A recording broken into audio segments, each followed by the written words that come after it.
नमस्ते शिक्षक साथियों एवं प्रिय विद्यार्थियों, आप सभी का स्वागत है मेरे YouTube चैनल में। साथियों, आज हम मानचित्र पर आधारित प्रश्नोत्तर देखेंगे। इसमें हम जानेंगे कि किस प्रकार मानचित्र को दर्शाया जाता है। तो आप ट्रिक के माध्यम से समझेंगे, इसलिए वीडियो को कहीं भी स्किप न कीजिएगा, वीडियो को अंत तक ज़रूर देखिएगा। तो आइए समझते हैं क्या है ट्रिक और किस प्रकार से हम मानचित्र को दर्शाएंगे। सबसे पहले आपको ये प्रश्न दिख रहा है, निम्नलिखित बिंदुओं को भारत के मानचित्र पर दर्शाइए, और ये सारे आपको बिंदु दिखाई दे रहे हैं। अब इन बिंदुओं को हम मानचित्र पर दर्शाएंगे। तो भारत का मानचित्र है, तो इसमें हम ये ट्रिक लगाएंगे। इसमें आपको नीचे ट्रिक लिख रखी है, यहाँ पर लिखा है मैंने लटका छोटा, लटका छोटा। ठीक है, तो एल से हो जाएगा लद्दाख, इसको सबसे ऊपर लटका दीजिए लद्दाख को। और उसके बाद टी से हो जाएगा थार का मरुस्थल, इसको यहाँ पर रख दीजिए लद्दाख के नीचे। फिर इसके बाद के से हो जाएगा काली मिट्टी का क्षेत्र, इसको यहाँ रख दीजिए और एक कोने में भी रख दीजिए। फिर है छोटा नागपुर का पठार, छोटा मतलब छोटा नागपुर का पठार, तो इसको आपको काली मिट्टी के सामने यहाँ पर रख देना है। तो एक ट्रिक तो हो गई लटका छोटा। ठीक है, अब अगला मानचित्र देखिए, ये बंदरगाह का है। बंदरगाह के ये अलग अलग बिंदु आपको दिख रहे हैं, इन्हें हमें मानचित्र में दर्शाना है। तो इसकी ट्रिक देखिए, सबसे पहले आपको यहाँ पर नीचे फार्मूला दिख रहा है। अब फार्मूला आपको कैसे याद आएगा, तो आपको फार्मूला यहीं से याद आ जाएगा। जो भी हम फार्मूला याद करेंगे तो यहाँ पर आपको नाम दिखाई देंगे, उन्हीं से आपको फार्मूला याद आ जाएगा। तो इसका फार्मूला है काको नहीं बेचे पुवी, काको नहीं बेचे पुवी। तो का से हो जाएगा कांडला, इसको आपको यहाँ रखना है। और को से हो जाएगा कोलकाता, का और को इन दोनों का आपको आमने सामने रखना है यहाँ पर। ठीक है, फिर इसके बाद है नई, तो इसको नई को हमें यहाँ रखना है, न से नोएडा और ई से इंदौर। ठीक है, फिर बेचे, बेचे को आपको यहाँ रखना है, बे से बेंगलुरु और चे से चेन्नई। फिर पुवी, पू से पुणे और विशाखापट्टनम, इसको बेंगलुरु और चेन्नई के ऊपर यहाँ पर इस प्रकार से जमा देना है। तो ये हो गए बंदरगाह की ट्रिक। इसके बाद अगली ट्रिक देखिए, अगली ट्रिक है सरोवर बांध हमें या सागर बांध अलग अलग हमें दर्शाना है। तो किस प्रकार से हम दर्शाएंगे, तो ये सारे बिंदु दिख रहे हैं, इन्हें हमें दर्शाना है। तो इन्हें हम मानचित्र में दर्शाएंगे। इसकी ट्रिक आपको नीचे दिखाई दे रही है। बाराती सही कोनारी, बाराती को हम बोल रहे हैं सही कोना री, बाराती सही कोनारी। तो बा को बना देंगे हम भा, भाखड़ा नांगल, ये नांगल कर देना इसको, भाखड़ा नांगल बांध, ये हम सबसे ऊपर रखेंगे। फिर रा से हो जाएगा राणा प्रताप सागर, इसे हम इसके जस्ट नीचे रखेंगे राणा प्रताप सागर को। फिर इसके बाद है ती से तिलैया, तो राणा प्रताप के ठीक सामने हम यहाँ पर रखेंगे तिलैया को। फिर इसके बाद है सही, स से है सरदार सरोवर बांध, इसको हम यहाँ रखेंगे राणा प्रताप सागर के नीचे। और ही से है हीराकुंड, इसको हम तिलैया के नीचे रखेंगे। फिर इसके बाद है कोनारी, को से हो जाएगा कोयना और ना से हो जाएगा नागार्जुन। तो कोयना और नागार्जुन सागर को हमें यहाँ रखना है पास पास में। फिर इसके बाद अंतिम है री, री से रिहंद को हमें रख देना है हीराकुंड और तिलैया के बीच में। तो ये सरोवर बांध दर्शाने की ट्रिक थी। इसके बाद उत्पादक क्षेत्र को हमें दर्शाना है। चाय उत्पादक क्षेत्र, कपास उत्पादक क्षेत्र और गेहूँ उत्पादक क्षेत्र। इसे दर्शाने की ट्रिक देखिए, यहाँ पर कोई फार्मूला नहीं लिख रखा है, तो आपको किस तरह से ट्रिक याद रखना है देखिए। मान लीजिए यहाँ ये पूरी बिल्डिंग है और यहाँ पर नीचे चाय वाला खड़ा है केटली लेकर, तो सबसे पहले वो केटली लेकर चाय बेचने के लिए नीचे से चलता हुआ ऊपर इस प्रकार से जाएगा। तो सबसे पहले केटली पकड़ रखी हाथ में उसने, तो के से हो जाएगा चाय उत्पादन क्षेत्र, के से केरल, और ये त से हो जाएगा तमिलनाडु, और ली को हम छोड़ देंगे। अब केटली लेकर चला वो यहाँ से यहाँ पर, असम को हम यहाँ रख देंगे। फिर यहाँ से चलता हुआ चाय वाला यहाँ गया, उत्तराखंड यहाँ रख देंगे, ये भी चाय उत्पादन क्षेत्र है।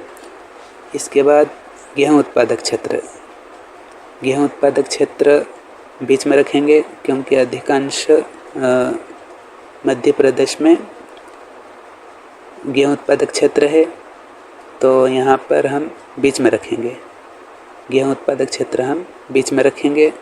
फिर इसके बाद कपास उत्पादन क्षेत्र, कपास ये कोने कोने में रखेंगे। जब हम घर में भी कपास जमाते हैं तो कोने में रखते हैं, तो इसे हम घर मान लेते हैं, ये हमने कोने में कपास जमा दी। तो कहाँ कहाँ रखना है, सबसे पहले कर्नाटक, उसके ऊपर महाराष्ट्र, फिर इसके ऊपर गुजरात। तो इस प्रकार से आपको चाय उत्पादन क्षेत्र और गेहूँ उत्पादक क्षेत्र और कपास उत्पादक क्षेत्र इस ट्रिक के माध्यम से, जिस ट्रिक बताई गई है उसके माध्यम से आपको जमा देना है। अब इसके आपको यहाँ याद रखना है, नाराज बीबी हंसी DPVC, नाराज बीबी हंसी DPVC। तो न से हो जाएगा नरोरा, इसको आपको सबसे ऊपर रख देना है। फिर रा से हो जाएगा रावत भाटा, तो नरोरा के ठीक थोड़ा सा लेफ्ट रख देंगे। फिर ज से जगदीशपुर, इसको हमें नरोरा के राइट साइड रखना है, तो ये हो गया नाराज।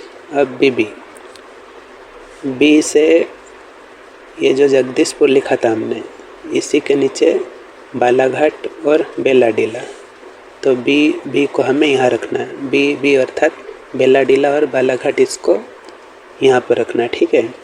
फिर इसके बाद HCD, नाराज बीबी थी तो वो हंसी, तो हंसी, तो ह को हमें रखना है। अभी जो बालाघाट और बेलाडीला हमने दर्शाए थे, इसी के ऊपर ह से हजारीबाग और शी से शिलांग, और डिम्बई भी इसमें साथ में दर्शा देंगे, HCD।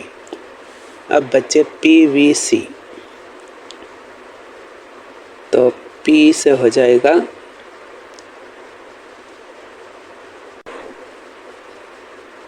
PVC, P से हो जाएगा पाराद्वीप, V से विशाखापट्टनम, और C से बनेगा चेन्नई।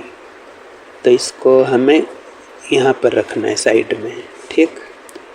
एक बार वो देखिए, नाराज को हमें ऐसे रखना है, ऊपर सबसे पहले नरोरा, रावत भाटा और जगदीशपुर।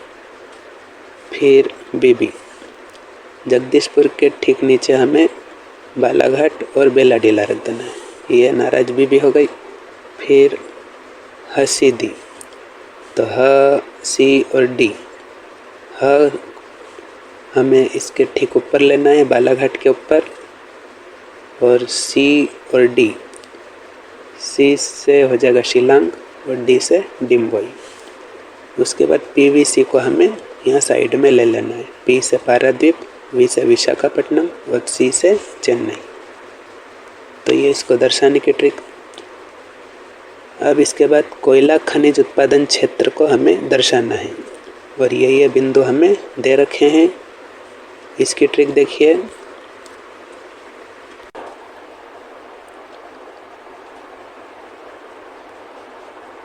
अब हमें ये दर्शाना है, तो इसके लिए इस मानचित्र में इस फार्मूले को याद रखना है। आप सोच रहे होंगे कि इतने सारे फार्मूले हम कैसे याद रखेंगे, तो ये प्रश्न में आपको नाम दिखेंगे अलग अलग, इसी से आपको फार्मूले याद आ जाएंगे।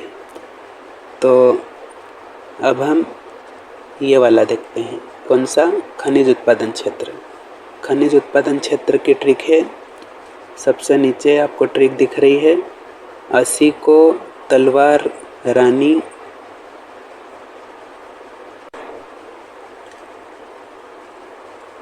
यहाँ पर सबसे नीचे आपको ट्रिक दिख रही है, 80 को तलवार रानी रत्ना कुले।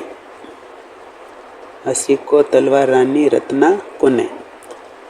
तो ये आपको फार्मूला याद रखना है। सबसे पहले अ से अजमेर को आप सबसे ऊपर रख दीजिए बीच में, फिर सी से है सिंगरौली, सिंगरौली को राइट साइड में रख दीजिए, फिर को से है कोरबा, इसको सिंगरौली के नीचे रख दीजिए, फिर तलवार लिखा है तो हमें तलवर लिखना है।